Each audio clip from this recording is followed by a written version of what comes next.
Good evening, ladies and gentlemen. Namaste and a very warm welcome to all of you to the 255th episode of the Blub World Web Talks. In the last 254 episodes, we have interacted with more than 5,000 school leaders and nearly 100,000 plus teenagers from all over the world. And we have tried to know from them that what all innovative are they doing in the space of education. So thank you so much, everyone, once again for joining us in this episode today. We're going to discuss something superbly interesting that is impacting the lives of teenagers, something that has never done it before, and where, teenagers are getting superbly, opinionated and in a very short time span. Just within 30 to 40 seconds of a reel, they get influenced, and their complete opinionation, understanding, perception of the world changes in a flick. So, what do you think is interesting in this? Is there something that's offensive in this? Is there something that needs to change? This is what we'll try to explore today in this complete episode, where we'll be talking to school leaders to understand their perception of what's happening with all of this. Is this really a phenomena, or is it just a figment of our imagination? We'll try to know from teenagers that how does it really impact their life? Are we making it a big deal? Is it not at all something that impacts them? Or let's try to figure out how is it really reforming the society that we are all a part of. So let's talk about that. Do toxic influencers, basically what we're talking of when we talk of influencers is Instagrammers, social media influencers, finfluencers who keep giving their opinions on different aspects of life, and do their opinions, do their perceptions really alter the teen choices? So let me invite the first speaker for today, somebody who brings in the perspective of a school leader of how do they look at all of this, and is it really changing the kind of conversations that they have within the school? Is it changing the dynamics of a classroom? What all is happening? Let's try to know from the experts. A very warm welcome to Father Sudham Perera, the principal of St. Thomas Catholic International College from Seeduwa, Sri Lanka. A very warm welcome, Father. The next 3 minutes for you, and a very warm welcome. I've been working with teenagers for over 17 years. I'll tell you what I did in the present school, a practical thing that what I did because of these influences. Of course, during this teenage, because of brain development and biological development, they are prone to have these influences, and they are available. There's this vulnerability. Okay, let's say in that sense. Okay, so how to avoid this? When I took over this present school, everyone was telling me how to avoid these influences and how to help out these teenagers. But instead of setting up a counseling unit, let's say, we need people and we need some resource people to educate our students, our teenagers. So we started recruiting psychology experts, and we introduced this subject. It's a non-paper based subject, and we gave them assignments, and we created the syllabus like personality development and other major issues like related to teenage. And from Form 1 to Form 4, we introduced this subject. There, we recruited these teachers who are experts, and we started having this dialogue, this conversation within the classroom, and created this awareness. Okay, how you are being influenced, why it's natural, not to worry, it's natural. So go ahead with that. Sometimes you have to enjoy that also, right? I think some very important points that you made during the complete starting of the conversation. I think a very important setup that you were able to establish, rather than getting a counselor to do all of this, you have created a kind of a confession box for all of them within the classroom. You have given them the right kind of people to talk to while giving them the anonymity that don't worry, whatever you're talking will stay within, these two people. So it's very important that you were successfully able to create a safe space, which is commendable, because a lot of school leaders face this challenge right now. They get into the policing mechanism rather than the mechanism of educating teenagers, because this offends the adult's ego very quickly that a teenager is getting influenced by social media. And a very important point that you talked about, the current generation is very well informed. They are very well equipped. You cannot, just, give them a carrot and take them to another direction. You'll have to have far more meaningful conversations that let's try to figure out how to improve the quality of conversations with the teenagers. So let's now listen to a teenager that what do they think about this? We'll alternate between adults and teens so that the opinion and the conversation does not lose its tempo. So a very warm welcome to Miss Aashvi Gupta, who's a grade 9 student from Indian school Alseed, Muscat, Oman. Aashvi, over to you for the next 3 minutes. Please unmute yourself and a very warm welcome. Everyone, I'm Aashvi Gupta. So let's talk about something that's pretty much impossible to avoid these days. Influencers, whether it's TikTok, Instagram, or YouTube, they are everywhere. They tell us what to wear, what to eat, how to think, and even what's cool and what's not. But here's the real question. Are toxic influencers actually controlling teen choices? Now, before you say, nah, I just watch for fun, let's be honest. We have all been influenced at some time. Maybe you bought that viral skincare product because everyone said it works and now your skin is even worse. Or maybe you felt bad about your life because some influencers' morning routine looks like a movie scene and yours look like pretty much a disaster. So, let me talk about my case. I used to think I was immune to influencers trend. Like, nah, I'll think for myself. But then I fell for one. A few months ago, I saw this influencers raving about some super exclusive miracle hair oil that was supposed to make your hair grow overnight. And I thought, okay, this is my glow up era and my glow up era starts today. So now I spent too much on this tiny little bottle that smelled like a mix of old flowers and regret. I followed this influencer's exact instructions like massage it on your scalp, keep it overnight, and I left it overnight in fact, and waited for the magic to happen. Next morning, you're talking about the magic. It was a disaster. I saw my head covered with black breakouts. And the best part of this is that the influencer who I was being influenced by wore extensions the whole time. So at that moment, I realized not everything that is online is real. And just because an influencer with a ring light and a million of followers says something is not always right. And you're very right. When you are in your adolescence, validation is something that you thrive on. Every teenager, we have all been teens at some point of time. And this is what we are looking at when we are a teenager, that, may I get some validation? May I find my tribe? May I be a part of some community so that I feel that I'm needed in the world? Don't worry, you're still needed, even if you're not a part of a tribe. If nobody validates you, don't worry. And I think a very important point that Aashvi mentioned, which you yourself can implement when you're scrolling those reels, is just try to figure out that when you are listening to that very individual or that influencer, are they really trying to guilt trip you, build something bad in your mind so that you may buy something, or are they making you feel good? If they're making you feel good about yourself in whichever way, that's the first test of things. Because most of the impulse buying decisions that we do online, even as adults or as teenagers, are either based out of passion, a momentary heat of thing, or when we feel superly bad about ourselves. So because whenever we buy something, we try to basically complete our personality with that particular object, that particular service. But when you feel comfortable about yourself, you don't need that service. So think of it when you listen to them. Always try to, zoom out a little bit. That, okay, I'm listening to this individual, but he's just in a phone.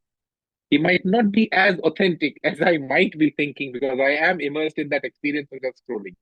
So keep thinking. And thank you so much, Aashvi. Some very important points that you've made. Sorry. So let me invite the next speaker for today. Let's now listen to an adult once again. What do they feel? Do influencers really impact teen choices? And when it happens, how do school leaders really deal with such situations? And what kind of challenges do they face in their regular life with such kind of a crisis? Or it might be our imagination only. So let's try to know from an adult now. A very warm welcome to Mr. Tony Macfadyen, who's the principal of the British Academy, Podgorica, Montenegro. I hope I'm pronouncing it right. A very warm welcome, sir. Over to you for the next 3 minutes. Thank you very much for having me. Welcome to everybody. Good to be here. I think in answer to the question, are toxic influencers controlling our young people? I think for me, the answer is no. Are they heavily involved for some young people at some times? Yes. Therefore, should we be taking it seriously? Absolutely, yes, we should be. Do I think schools have a role to play here? Yes, I do. I think the vast majority of children uh, around the world go to school. Therefore, as with many of these topics, such as helping children to be healthier, school has an important role to play in technology lessons and in social and emotional programs. So I think that's my start point. Secondly, I think it would be worth exploring. What do we mean by toxic? My role model might be your toxic influencer. Your role model, I might consider toxic. So, what do we mean by a toxic influencer? I had a quick look at the most influential Instagrammers, and I think most of those you would think are not toxic. Ronaldo, Selena Gomez, Messi, not influencers, but people who are professionals in their own sport who are influencing others. There weren't many who were actual, what you might call influencers, who were famous for being influential. Mr. Beast is up there, I think, not particularly dangerous to young people.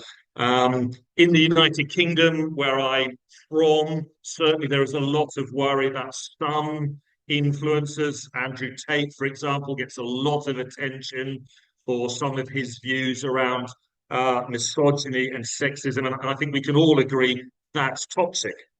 Some of his other stuff about self-help, exercising, being responsible for your own actions, some of us might have more sympathy with. So when I spoke to some of my students and did a little focus group, I mean, I would like to think that we could give young people generally, a lot of credit. They're bright young people. I think they're growing up with social media. And I think most of them were of the view, look, we know that people get paid to be controversial. So we don't take it as seriously as perhaps you, Mr. Tony, think we do. That we know if they say controversial things, they get more likes. They were certainly very savvy to it.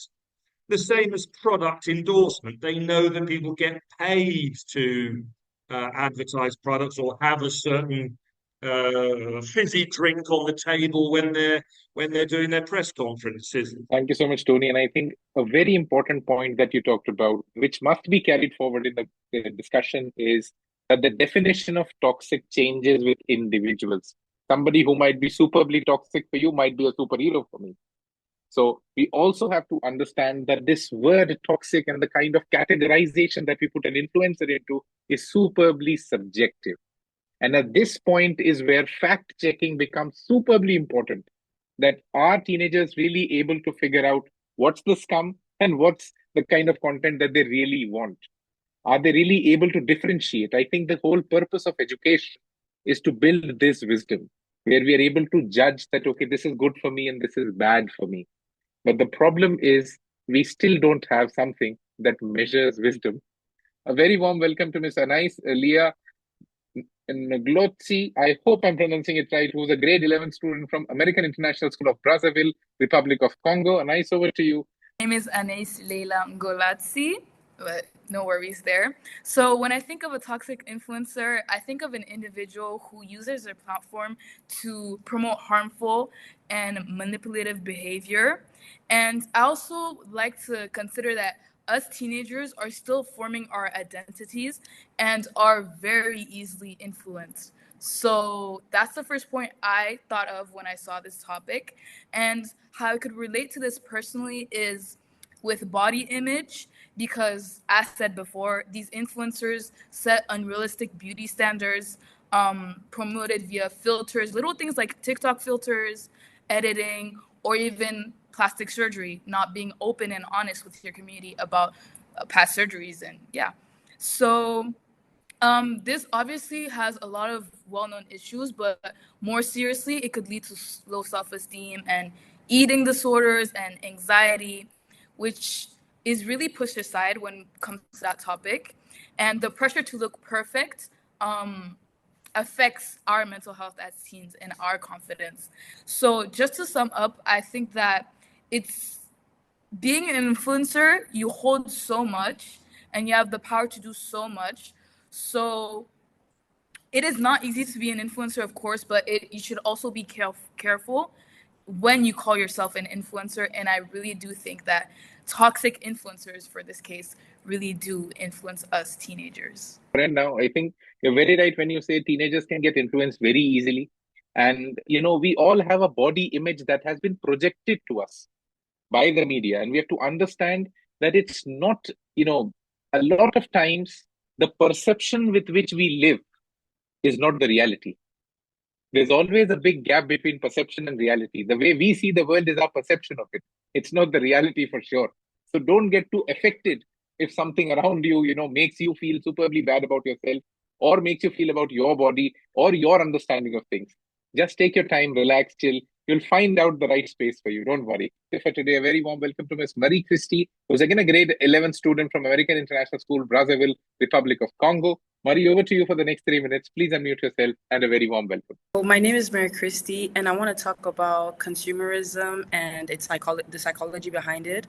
Influencers, they manipulate people to buy products and materials that don't really align with their values, and teenagers feel pressure to buy those things to feel accepted and sometimes trendy with things they see on social media.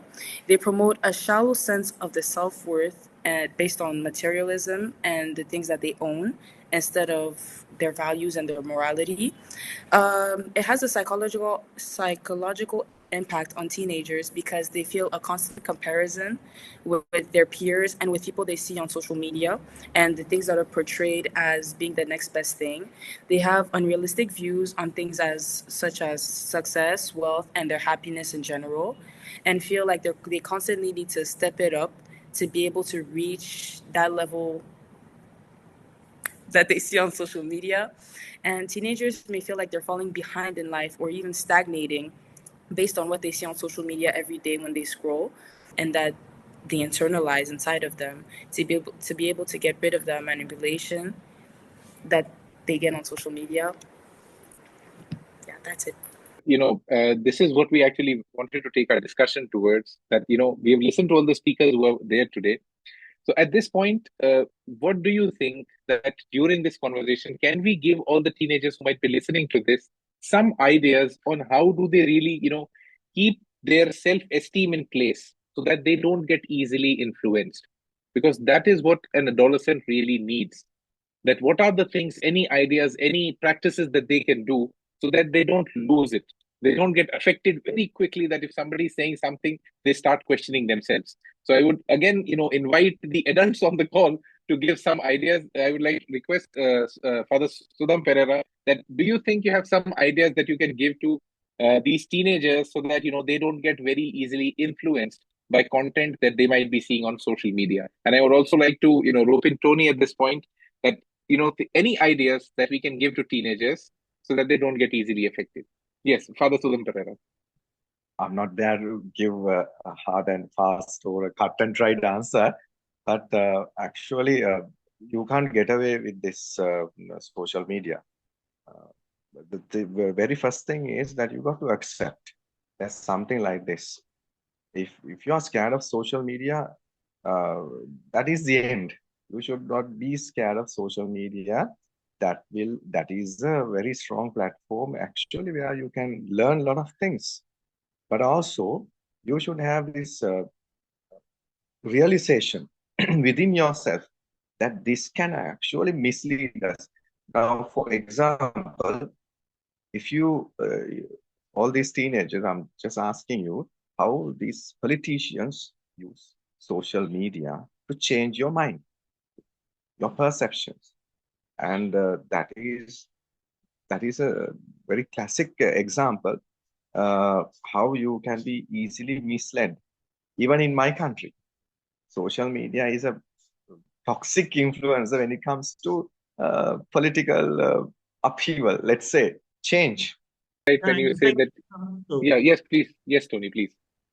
Well, thank you. I mean, I don't think that I want to try and lecture young people about what they should or shouldn't do. I mean, I think that, for example, I think lots of schools, like at the British Academy, we help develop our children to be inquisitive, to be curious. But I think it's always with a healthy dose of skepticism when you are Yes. investigating online and helping young people to understand. When I, you know, when I grew up, it was, if something looks too good to be true, it's probably not true. I remember being offered £1 million by a Nigerian prince, as it happens, that if I'd send him £10,000 to help him with his overdraft, he'd reward me with £1 million once I'd sent him my £10,000. And when the internet first started, there were scams like this all over the place, which some people, I think, fell for. So, I think that as schools, we have to recognize. I love this idea that's being put forward about having confidence in yourself, trust yourself, be critical of things. I think that's wonderful. Very right when you say this, we are driven by perceptions, and the internet is the best mechanism to build perceptions. So when you're surrounded by this kind of information, when you're surrounded by this kind of a structure, it's superbly difficult for even an adult to judge what's right and what's wrong. With AI coming in, with the kind of image generation, the kind of video content generation that's in place, even established, experienced media houses find it superbly difficult to find out whether a piece of news is correct or not.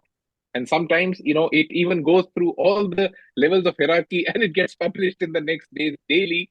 And then they have to file a corrigendum that, oh, yes, this was not right. This was something that, just came by. So when we are, living in, on an information highway, people used to say that, the world has become an information highway. Now I think we are living on that highway. We are continuously being, banged with information of all sorts. So at this point, how do we make teenagers or even adults wise? We talk of media literacy, we talk about advocacy around content, we talk about fact checking, but these are all suggestions that can add a little bit of flavor to the discussion. They're not something that will give an elusive solution. So what are those ideas? The reason why we have, started involving teenagers at the Blub World Web Talks, initially we did not, but now the reason why we are doing it is we have to get them into the right kind of conversations. You cannot treat them as children anymore. Since they know the world better, let's treat them as adults.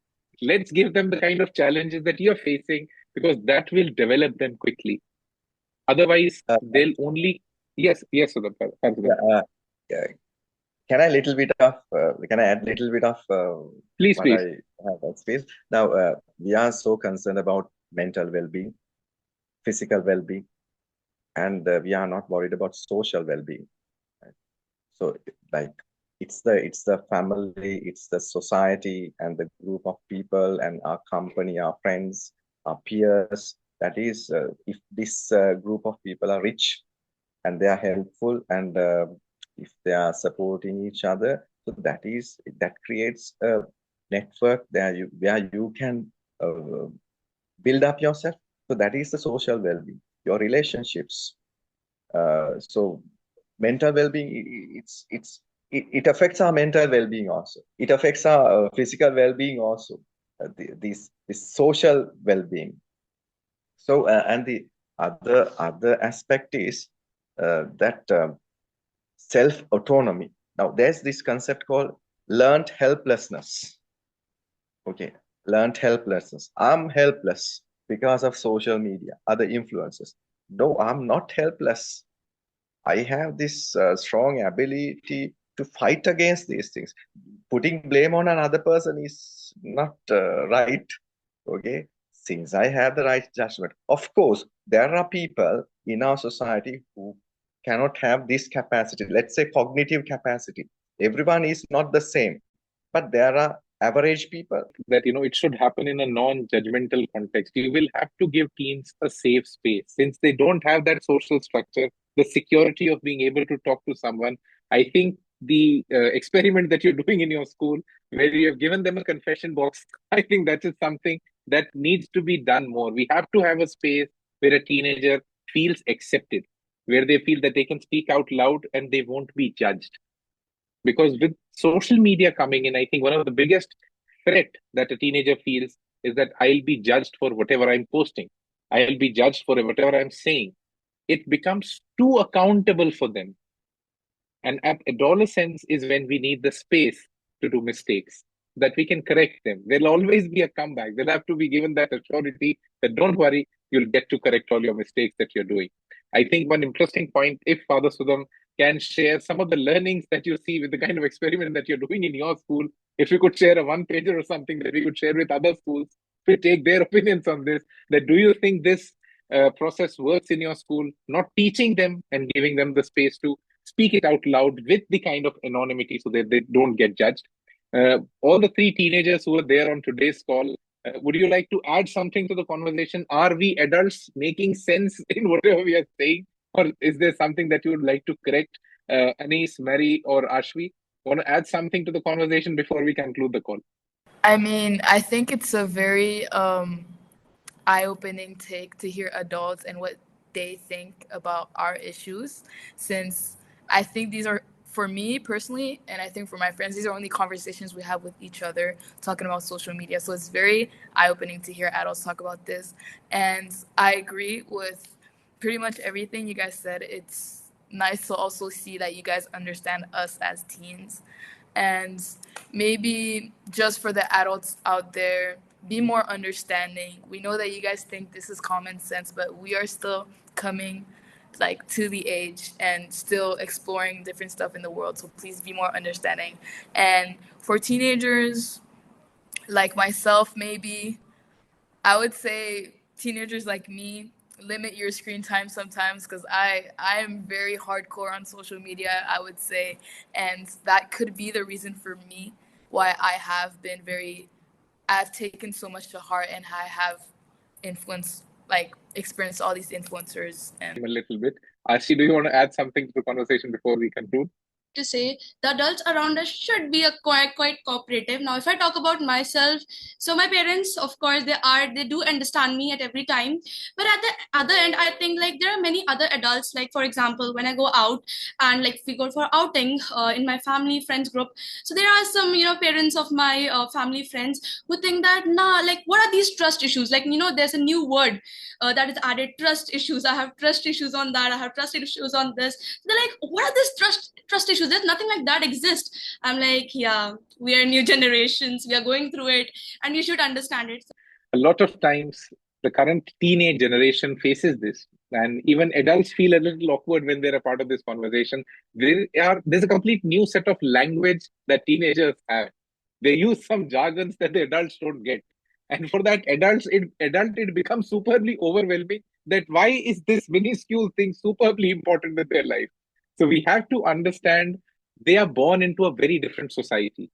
Their support system is completely haywired. There's people around them don't have the time to listen to them, to talk to them. So what we are really trying to say, we'll have to build better safe spaces so that we have better conversations. This is what we are trying to do through a little effort in whichever way we can, either through the teen parliament or through the web talks, that giving teenagers space so that they can talk about conversations that are important to them. You cannot force education anymore. It cannot be dictatorial in any of its mode. You cannot be didactic. It has to become conversational. Education can now never be didactic ever in the future because information is freely available. So thank you so much, everyone. This was the Blub World Web Talks 255th episode. I hope you enjoyed. If you enjoyed and if you want to attend the future sessions, open your audio and say a big yes. And thank you so much, everyone, for taking out the time for this session. I am Daksh, the founder of the Blub World magazine. Thank you.